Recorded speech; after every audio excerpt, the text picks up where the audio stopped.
Hello everyone, I am Swati Agarwal और आज हम पढ़ेंगे the sermon at Banaras for class 10 students.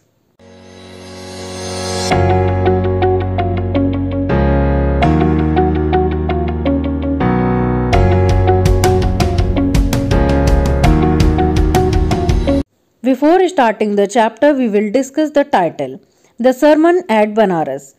Sarman का मीनिंग होता है उपदेश। एट बनारस यानी ये उपदेश दिया गया बनारस में, और ये उपदेश जो बनारस में दिया गया, ये दिया गया महात्मा बुद्ध के द्वारा। हम इस चैप्टर में पढ़ेंगे महात्मा बुद्ध की लाइफ स्टोरी को, उनकी लाइफ स्टोरी में जुड़े हुए कुछ इंसिडेंट्स को जिन्होंने उनके जीवन पर बहुत अधिक प्रभाव डाला। सबसे पहले महात्मा बुद्ध का जो एक्चुअल नेम था वो था सिद्धार्थ गौतम, और ये एक प्रिंस थे यानी राजकुमार थे, एक राजा के बेटे थे। इनका बचपन बहुत ही अच्छे से बीता था और इनका जो जन्म हुआ था वो 543 बीसी यानी बिफोर क्राइस्ट हुआ था लुम्बिनी में। महात्मा बुद्ध एक रॉयल फैमिली से बिलोंग करते थे और एक राजा के बेटे थे, इसीलिए इनको सांसारिक दुखों का बिल्कुल भी पता नहीं था, इनको दूर रखा गया था। 12 साल की एज में इनको स्कूल भेजा गया हिंदू स्क्रिप्चर्स पढ़ने के लिए, यानी हिंदू ग्रंथों को पढ़ने के लिए ये स्कूल गए। उसके 4 साल बाद ही इनकी मैरिज हो गई एक प्रिंसेस से, इनके बेटा हुआ और 25 साल की एज में एक बार ये शिकार खेलने के लिए गए। जब ये शिकार खेलने के लिए गए तो इन्होंने रास्ते में एक बीमार व्यक्ति को देखा, एक बूढ़े व्यक्ति को देखा और एक फ्यूनरल को देखा, और साथ में देखा एक भिखारी को जो कि बैगिंग कर रहा था। इन सारे लोगों को देख करके महात्मा बुद्ध को बहुत ही अजीब लगा। उनको इस सांसारिक दुखों के बारे में कोई भी अंदाजा नहीं था, लेकिन जब उन्होंने ऐसे लोगों को देखा, फ्यूनरल देखा, तब उनको लगा कि इस संसार में कुछ भी नहीं है और अब मुझे मोक्ष प्राप्त करना है। और उसी मोक्ष की प्राप्ति के लिए वो निकल गए। उन्होंने अपने घर को छोड़ दिया और वो एक ट्री के नीचे जाकर के बैठ गए। जिस ट्री के नीचे जाकर के वो बैठे वो अंजीर का पेड़ था, और जो बाद में जाना गया बोधि ट्री के नाम से।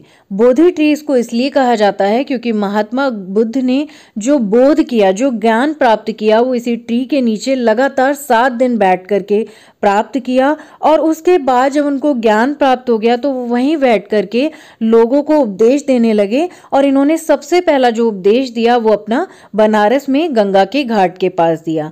इसीलिए इस चैप्टर का नाम भी द सरमन एट बनारस रखा गया है। ये जगह जगह घूमते थे, लोगों को उपदेश देते थे। फिर क्या हुआ कि एक इंसिडेंट हुआ। एक किसा गौतमी नाम की एक लेडी थी जिसका अकेला बेटा था और जो बहुत ही अर्ली एज में मर गया था।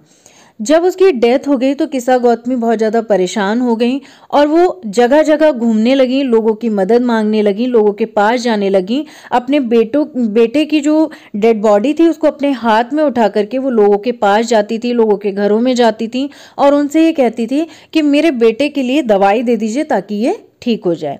लेकिन जब लोगों ने देखा कि ये ऑलरेडी मर चुका है तब बहुत लोगों ने उन्हें समझाने की कोशिश करी कि ऐसे मरे हुए व्यक्ति के लिए कोई भी दवाई नहीं है, किसी भी मरे हुए व्यक्ति को वापस नहीं लाया जा सकता। लेकिन किसा गौतमी अपने अकेले बेटे की मौत को देख करके बहुत ज़्यादा परेशान थी और चीज़ को एक्सेप्ट नहीं कर पाती थी। तो उस समय वहाँ पर जब वो एक व्यक्ति के पास गई, एक पर्सन के पास गई, तो उसने उनको सजेस्ट किया कि वो जाएं शाल्य मुनि यानी महात्मा बुद्ध के पास। उन्होंने उनको सजेस्ट किया कि आप महात्मा बुद्ध के पास जाइए, वही आपकी इस प्रॉब्लम को सॉल्व करेंगे। किसा गौतमी महात्मा बुद्ध के पास जाती हैं और वहाँ जाकर के अपनी सारी प्रॉब्लम को बताती हैं। महात्मा बुद्ध थोड़ी देर सोचने के बाद उनको जवाब देते हैं कि हाँ ठीक है, तुम्हारा बेटा ठीक हो जाएगा, लेकिन तुमको एक काम करना पड़ेगा। तुमको मस्टर्ड सीड्स यानी सरसों के दाने लेकर आने पड़ेंगे, और वो ऐसे घर से लेकर के आने हैं जहाँ पर किसी भी घर में डेथ ना हुई हो, ना ही उनके किसी रिश्तेदार की डेथ हुई हो, ना कहीं दूर दूर फैमिली में उनकी डेथ हुई हो। अगर आप वहाँ के सरसों के दाने लेकर के आती हो तब मैं आपके बेटे को जिंदा कर दूंगा। किसा गौतमी जाती हैं और जगह जगह हर घर में घूमती हैं, लोगों से पूछती हैं, लेकिन जब वो लोगों के घरों में घूम रही होती हैं तब उनको ये जवाब मिलता है कि उनके घर में भी डेथ हो चुकी है। कोई भी घर उनको ऐसा नहीं मिलता है जहाँ पर कोई भी दुख ना हो। जिन घरों में वो जाती हैं वहाँ के लोग यही कहते हैं कि किसी के फादर की डेथ हो चुकी है, किसी के भाई की मृत्यु हो चुकी है, किसी के बेटे की डेथ हो चुकी है, और थक हार कर वो नदी किनारे बैठ जाती हैं। वहाँ पर जब वो बैठी हुई होती हैं तो वहाँ पर जो लाइट्स जल रही होती हैं उनको देखते हुए वो विचार करने लगती हैं, सोचने लगती हैं कि जब लाइट जलती है तो वो झिलमिलाती है और फिर बंद हो जाती है। इस तरह से लाइट्स को देख करके उनको ये लगता है कि ये जो लाइट है वो जब जलती हैं थोड़ा सा बुझ जाती हैं, इसी तरह से जो मेरा लाइफ है, मेरी लाइफ है, उसमें लगातार सुख नहीं रहता है, उसमें कभी दुख तो कभी सुख रहता है। मतलब वो उस समय रियलाइज करती हैं कि हमारी जो लाइफ है वो भी इसी तरह से है, इन लाइट्स की तरह से ही है। और तब जो है महात्मा बुद्ध ने उनको समझाया, उनको ये बताया कि ये जो पूरा वर्ल्ड है इसमें कोई भी व्यक्ति ऐसा नहीं है जो दुखी ना हो, जिसके साथ कोई प्रॉब्लम ना हो। यहाँ पर ऐसा कोई भी व्यक्ति नहीं है जिसके घर में किसी की डेथ ना हुई हो। और भगवान ने ही ऐसा जो है लाइफ साइकिल हमारी बनाई है कि जिसका जो जन्म हुआ है उसकी मृत्यु भी तय है।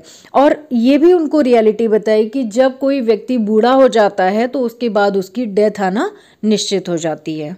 भगवान बुद्ध उनको समझाने की कोशिश करते हैं कि जो हमारी लाइफ है उसमें चाहे कोई भी व्यक्ति कितना भी वाइज हो, कितना भी बुद्धिमान हो, कितना भी सुंदर हो, कितना भी अच्छा हो, कितना भी जो है उस रिच भी हो, लेकिन ये चीज़ें उसको मृत्यु से नहीं बचा सकती। उसको एट द एंड मरना ही है। जैसे एक जो कुम्हार होता है वो अपने बर्तनों को बनाता है, लेकिन एट द एंड जो बर्तन होते हैं वो टूट जाते हैं। इसी तरह से जैसे हमारा जन्म होता है तो हमारी जन्म के बाद भी जो मृत्यु है वो निश्चित होती है। और फिर भगवान बुद्ध बताते हैं कि दुख जो है वो हमारा पार्ट ऑफ लाइफ है, लेकिन हम उससे जो है निकल सकते हैं, उससे बाहर आ सकते हैं, उसको खत्म नहीं कर सकते बट उससे बाहर आने की कोशिश कर सकते हैं।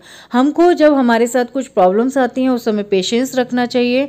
बहुत ज़्यादा पेशेंस अगर हम रखते हैं तो कोई भी बड़े से बड़ा दुख हमारा कुछ भी बिगाड़ नहीं पाता और उस समय हम अपने पेशेंस की वजह से उससे बाहर आ जाते हैं। ये सारे जो उपदेश होते हैं ये भगवान बुद्ध केशव गौतमी को बताते हैं और उनको समझाने की कोशिश करते हैं। वो ये बताते हैं कि जो इस तरह से अपने दुख को डील करेगा, जो अपनी लाइफ को इस तरह से चलाएगा, वही जो है एक्चुअल में पीस को प्राप्त करेगा, उसी को एक्चुअल में शांति मिलेगी इस जीवन में। और ऐसा व्यक्ति जो जिस समय दुख आता है उस समय जब पेशेंस रखता है, ध्यान से रहता है और अपनी चीज़ों को बड़ा ही कंट्रोल्ड रखता है, वही व्यक्ति इस संसार में सफल हो पाता है, वही व्यक्ति अपनी लाइफ को एक्चुअल में जी पाता है। आई होप कि ये लेसन आपको समझ आया हो। कुछ इंपॉर्टेंट पॉइंट्स भी मैं यहाँ पर एंड में दे रही हूँ जो आपके क्वेश्चन जब आप सॉल्व करेंगे तो आपको हेल्प करेंगे। Thank you for watching. अगर आपको वीडियो अच्छा लगा हो then click on the like button and subscribe my channel.